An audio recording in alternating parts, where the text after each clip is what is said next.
You ever hear that phrase, behind every perfect American family photo is a time bomb waiting to blow?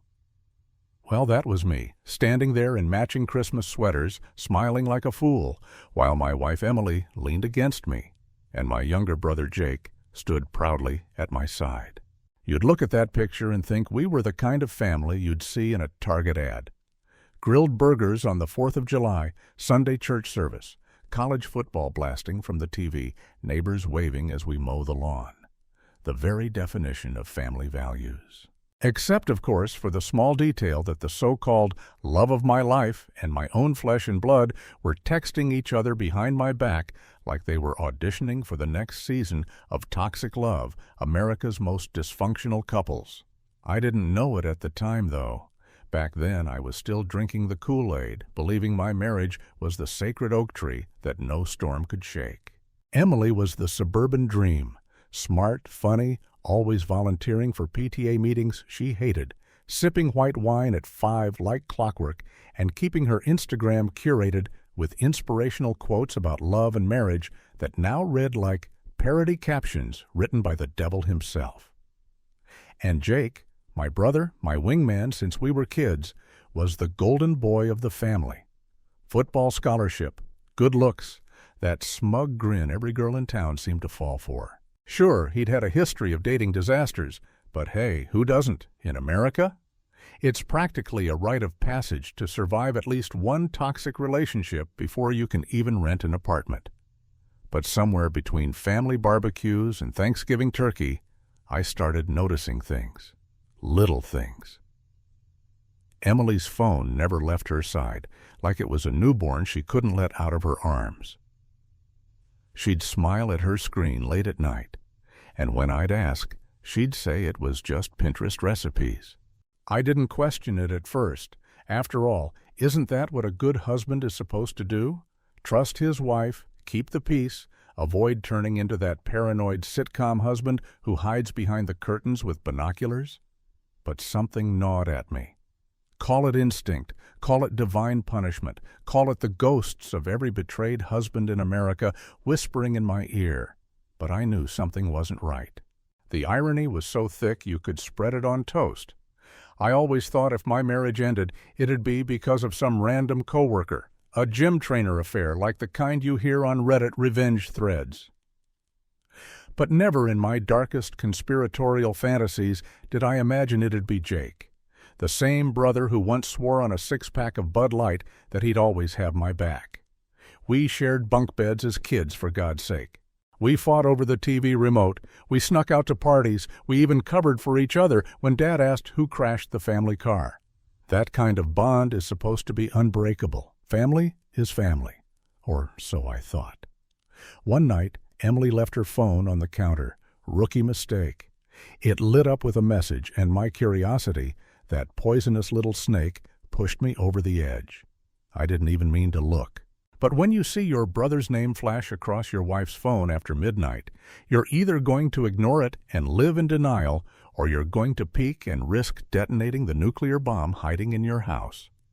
I chose the latter because apparently I enjoy self-destruction. And there it was, not a smoking gun, not yet. But the message read, "Wish you were here. Tonight feels so empty without you." My world tilted, my hands went cold.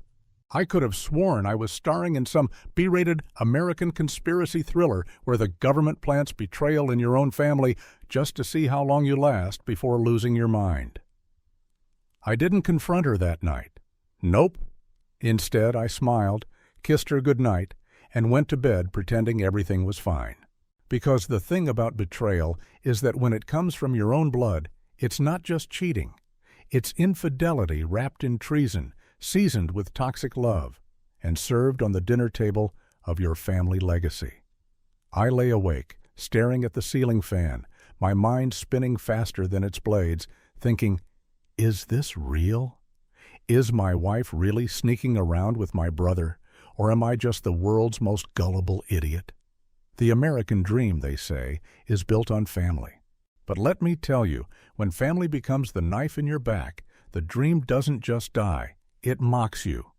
It turns your whole life into a parody of itself, a sitcom with a laugh track you can't turn off. And the worst part? I knew this was only the beginning. They say if you want to ruin your peace of mind forever, all you gotta do is go through your partner's phone. And let me tell you, when I finally caved, I didn't just ruin my peace. I set fire to it, threw the ashes in a blender, and hit puree. For days after that first suspicious message, I played the role of calm suburban husband, smiling like an idiot while inside I was unraveling faster than a Walmart Christmas sweater.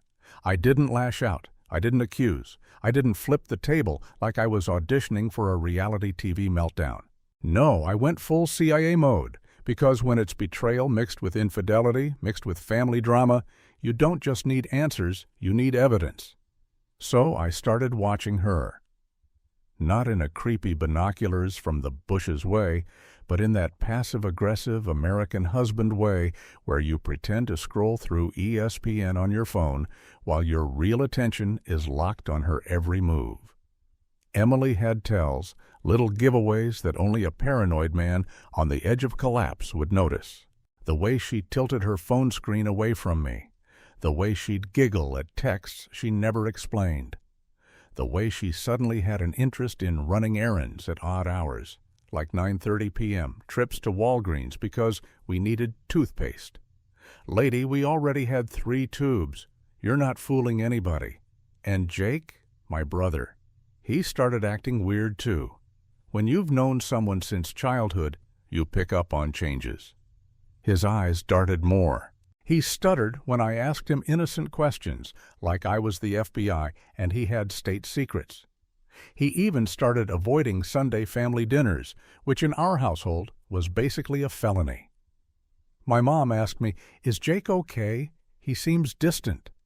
I wanted to scream, "Yeah, Mom, he's distant because he's too busy being emotionally close with my wife." But I smiled instead and said, "He's just busy."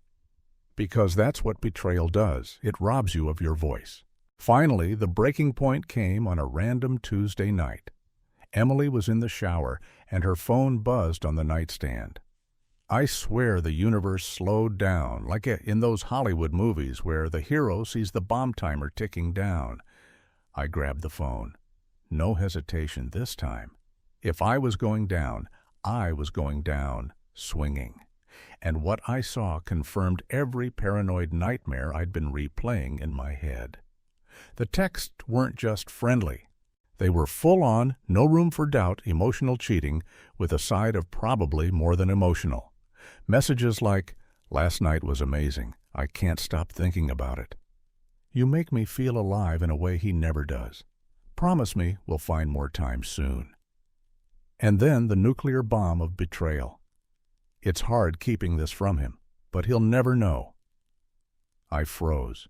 My wife, the woman I shared a mortgage and a Netflix password with, and my brother, the guy who used to beg me for rides to football practice, conspiring together against me like villains in some B-rated soap opera.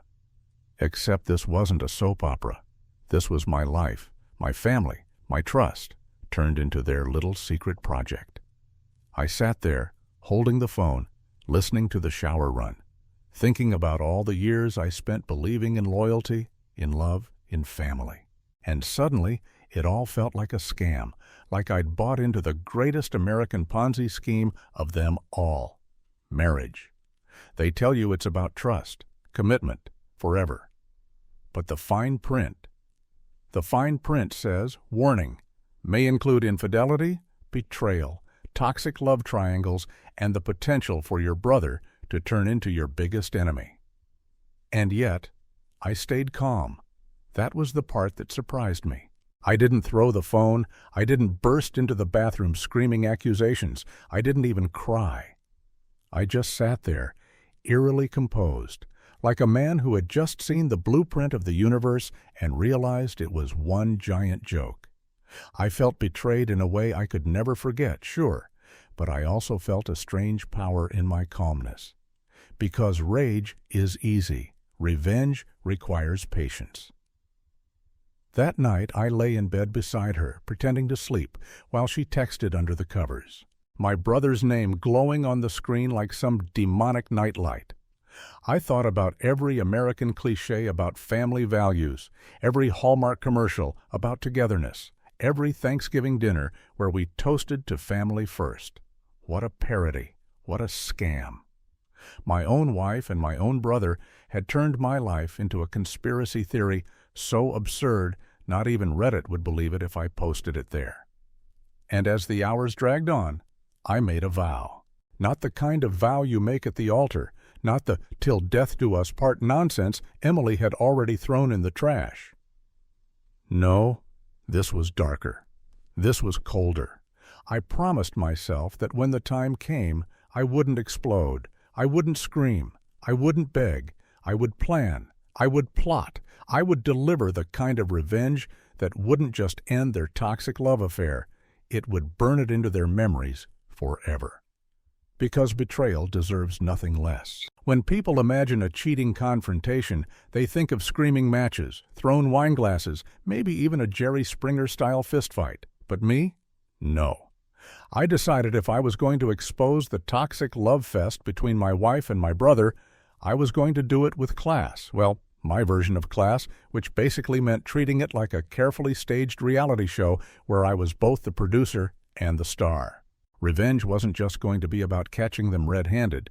It was going to be about humiliating them so thoroughly that even the family dog would look at them differently. So I set the stage. Literally. Saturday afternoon, I invited Jake over for a good old-fashioned family cookout. That's the American tradition, right? Nothing says wholesome togetherness like burgers sizzling on the grill, kids running around the yard, and betrayal simmering just beneath the potato salad. Emily, of course, was delighted at the idea, because what cheater doesn't want to watch her husband flip burgers while sneaking glances at her secret lover across the lawn? The moment Jake walked in, I could see it. That weird electricity between them. She lit up like Times Square on New Year's Eve, and he gave her that subtle smirk I'd seen 1,000 times when he was about to charm some girl at a party. Except this time, the girl was my wife. My wife. My blood was boiling, but I stayed cool. Because nothing terrifies a cheater more than calmness. Explosions are expected. Silence is deadly. As I grilled, I watched them. Every innocent touch when they passed each other plates. Every look that lasted 1 second too long. It was like watching an amateur improv troupe perform a play called Infidelity for Dummies. Meanwhile, I smiled, cracked jokes, poured beers, played the perfect host. Because what's better revenge than letting your enemies think they're winning right before you flip the script? At one point, Emily excused herself to grab more napkins from inside. 30 seconds later, Jake followed, saying he had to use the bathroom. Right, because clearly the bathroom and the napkins are in the same aisle. I gave them a 5-minute head start, because I'm nothing if not generous, before I strolled inside, calm as ever, like a detective who already knew the ending of the movie. And there they were. Not caught in some cinematic embrace, unfortunately, but standing way too close in the kitchen, whispering like teenagers plotting to steal liquor from their parents. I leaned against the doorframe and cleared my throat. The look on their faces? Worth every sleepless night. Emily's eyes went wide, Jake's jaw clenched, and for the first time in this whole saga, they looked guilty. Not smug, not sneaky, but flat-out guilty. Funny, I said, keeping my voice smooth. Most people come to a cookout for the food. You two seem to prefer private conversations. Emily stammered something about napkins, Jake muttered something about the bathroom, and I just held up my phone. The screen lit up with screenshots of their messages, the digital receipts of their betrayal. Last night was amazing. Wish you were here. He'll never know. Their own words staring back at them like a mirror they couldn't look away from. Silence. The kind of silence that screams louder than a gunshot. Jake finally spoke. It's not what you think. Classic. The oldest line in the cheater's handbook. I almost laughed. Oh, it's exactly what I think, I replied. Actually, it's worse. Because it's not just cheating. It's not just infidelity. It's betrayal. And betrayal from family cuts deeper than any stranger ever could. Emily started crying. Big dramatic tears, the kind you'd expect in a soap opera. She reached for me, babbling about mistakes and loneliness and how she didn't mean for it to happen. Jake, on the other hand, got defensive, saying I was overreacting, that it was just texting, and that nothing physical ever happened. Yeah, because midnight messages about feeling alive again are just casual brother-sister-in-law bonding. Please. The beauty of staying calm is that it makes them squirm more. I didn't yell, I didn't throw a plate. I just looked at them, dead in the eyes, and said, "Do you know what the worst part is? You didn't just cheat on me, Emily. You didn't just betray me, Jake. You destroyed the one thing you can't rebuild, family. And you did it for what? A little toxic love affair that's going to burn out faster than Jake's last 5 relationships?" They had no answer, because there was no answer. Jake stormed out eventually, muttering curses under his breath. Emily collapsed on the kitchen floor, sobbing like the victim of her own crime. And me? I walked back out to the grill, flipped a burger, and cracked open a cold beer. Because when betrayal runs this deep, when infidelity rots your family from the inside, sometimes the calmest revenge is simply not giving them the explosion they crave. That night, the house was silent. Emily tried to crawl into bed beside me, whispering apologies, but I stayed still, staring at the ceiling, feeling the scar etch itself into my soul.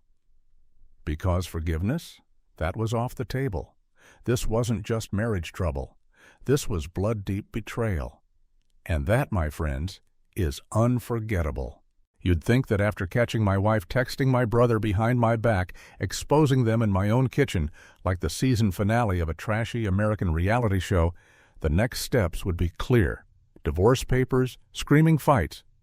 Maybe me moving into a sad bachelor apartment with peeling wallpaper and a mattress on the floor. But no, that would have been too easy, too cliché. I wanted something better. Because revenge, when served properly, isn't loud, it's surgical. It's the quiet art of letting your enemies destroy themselves while you sip iced tea on the porch. The days after the confrontation were like living inside a parody of my old life. Emily acted like nothing had happened. She tried cooking dinner, folding my laundry, asking if I wanted to talk about things. Oh, now she wanted to talk.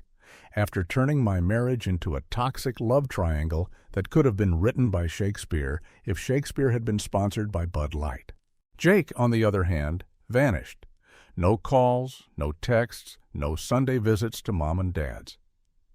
Which was fine by me because every time I thought about his smug grin, I wanted to run a lawnmower over his car. But silence was my weapon now.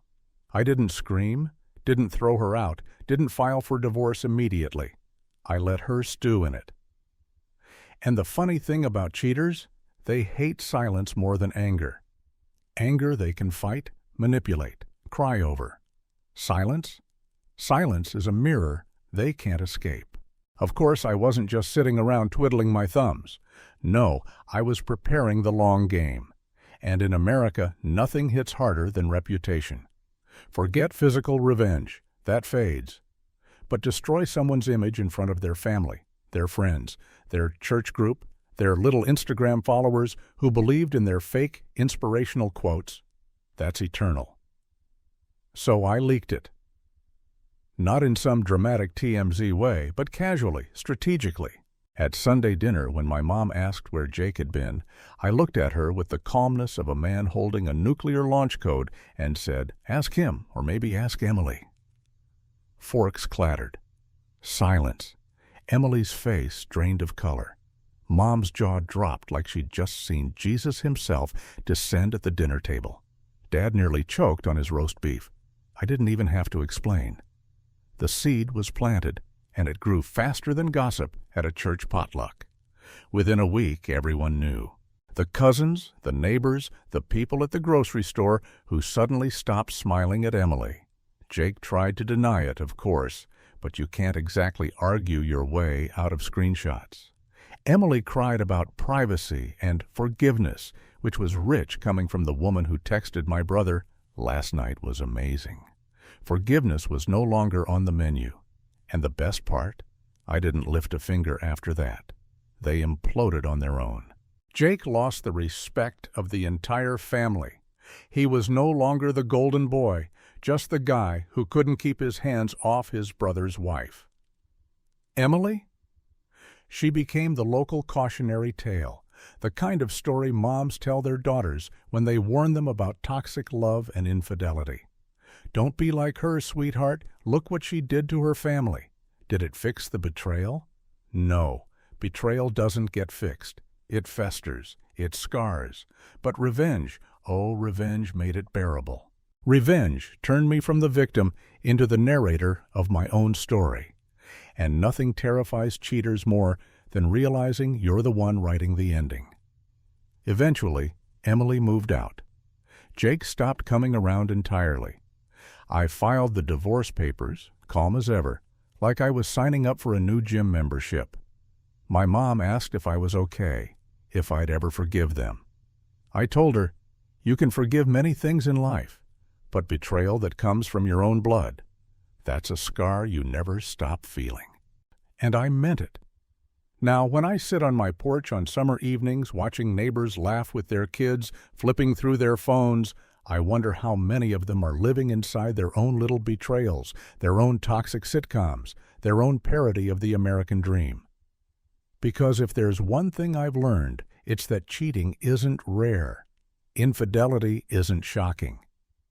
But when it's family, when it's the people you trusted most, that's the kind of betrayal that rewires you forever. So yes, I stayed calm. I didn't explode. But don't mistake calmness for weakness. Because calm men don't explode. They erase. They erase the illusion, the cheaters, the toxic love. And in their place, they leave scars. Unforgettable scars.